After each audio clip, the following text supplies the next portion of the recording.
Hey everybody, I think I'm just going to title this reading, Should I Go Back? Because for some reason, that keep coming in my mind. Should I go back? That could be back to in a certain environment, back to a certain person. Bless you. Back to a certain habit, like we have progressed beyond something. I know personally I have. And it could be a feeling of stepping into the unknown for whatever it might be for you. And then there's that nagging feeling of, should I just go back? Like, this a little scary. Should I just go back? Like, because I know what's back there. If I go back there, I'll be good. I can do this. I can do that. I can, triple this. I can triple that. Double this, double that.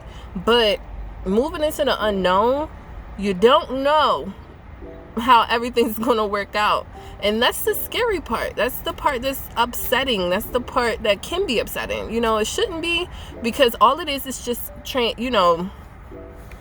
it's just a reflection of the transition that you're making. So imagine if you're going on a trip, you're home, and then your destination is Belize. You have to be in that transition period of travel before you can just be in Belize. So it's the same thing, spiritually and developmentally, that we have to come from one place of unwanted and transition into where we do want to go. And that requires patience. It requires faith.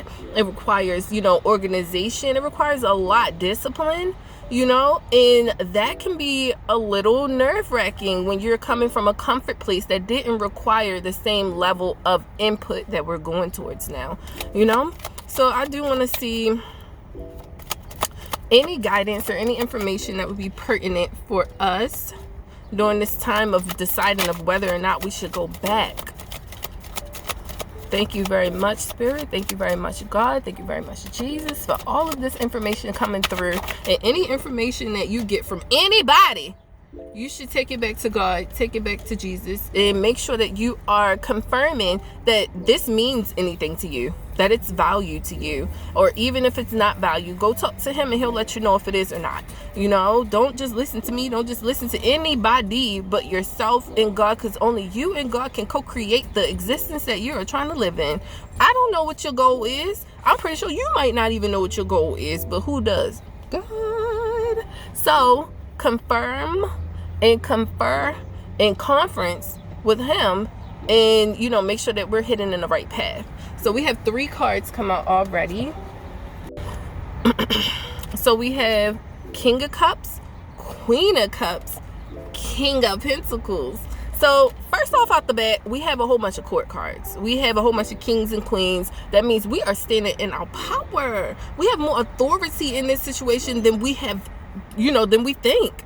You know what I mean? Our feelings might try to take over. Material things might try to come over and be like, girl, you don't got no handle on this.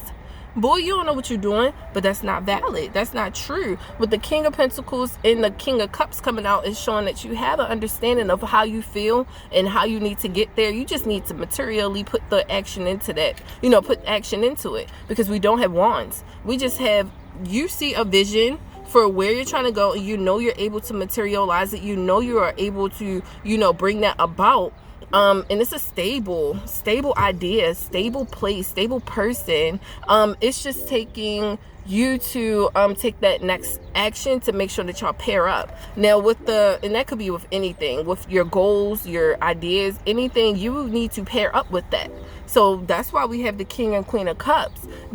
Cups is about emotions. It's about feelings. It's about frequency is what I'm getting. So your frequencies have to match what you want. You're wanting this King of Pentacles, stable energy, this prosperous, abundant, we are good energy, like don't have to ask nobody for nothing energy. King of Pentacles, he's good.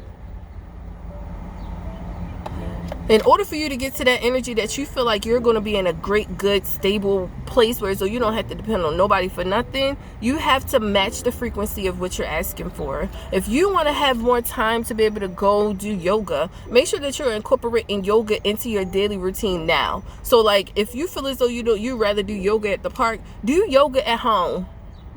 That's you matching the frequency of what you would like to do, what you would like to be. If you would like to, I guess, be a doctor, you need to go to school. You need to match that frequency. You can't just be like, oh, I want to be a doctor with the King of Pentacles, prosperous, knowledgeable person, without taking the steps to actually get there. With the King and the Queen of Cups, I feel like you match it.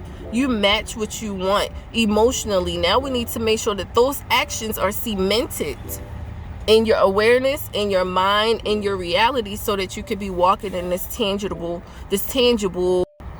energy. So I feel as though if we should go back, no.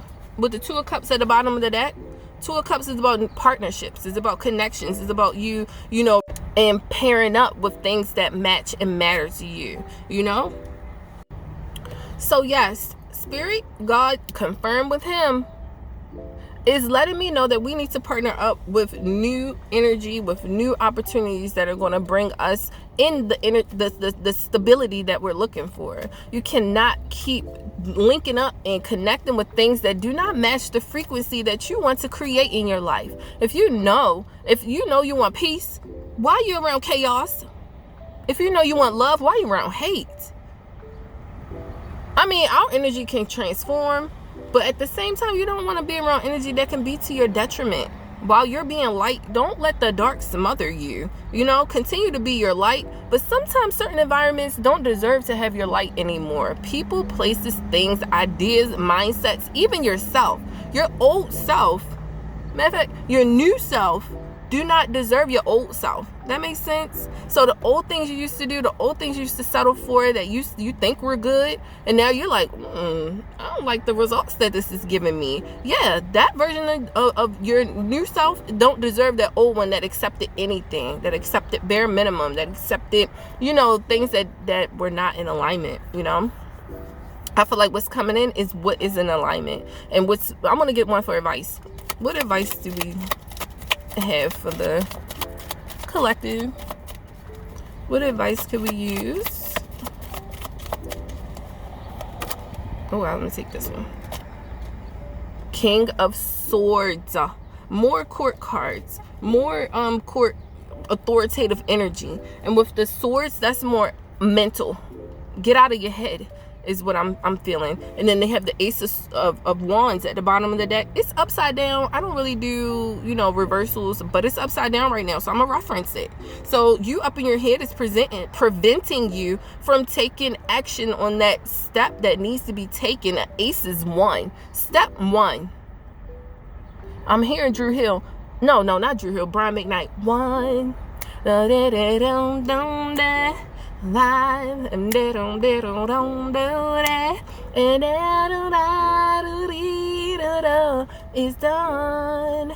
Then we'll start back at 1. I'm feeling, if you might have been on this journey before and you felt like, oh, I'm starting back over, this is horrible, and you're back in your head about whether or not you're able to accomplish it, see, that could be a deterrent right there. If you've been tried this already, you done did this already, and you think that, and it could get you in the head about whether or not the action that you're taking or that you have taken before,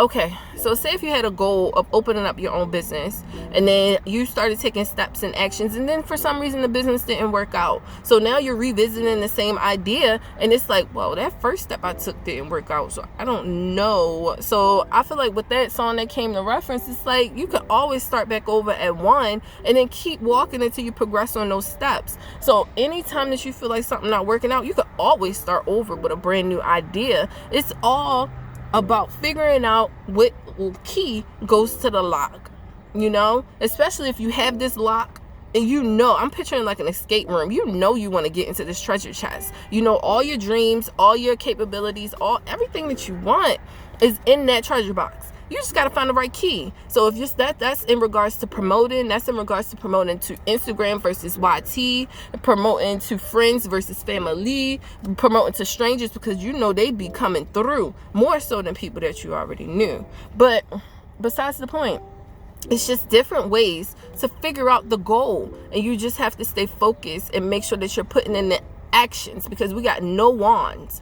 Keep putting in the actions, in order for you to continue to manifest what you are wanting to manifest. Get out of your head, and because inside of your head is not where reality is going to, like, where you're going to experience reality. Of course you can create reality in your head, but experience reality, it's not going to be in your head. It has to be physically done, you know. So let's keep physically moving forward. It is a little scary, but I think with the King of Swords, it's like continue to make decisions that make sense to you, that make sense for you, and move towards that, you know.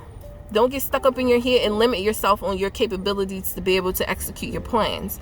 All right, so I hope this was helpful on whether or not we should go back or if we should keep progressing. And we should definitely keep progressing, and I wish that for you. Nothing but the best, nothing but the great, you know, greatness that's coming in design for your life. Go talk to God, pray, journal, meditate, whatever you need to do to connect to your inner knowing and your inner source, because it will definitely guide you on what's best, more so than I can. Okay, I'll see you in the next video. Peace.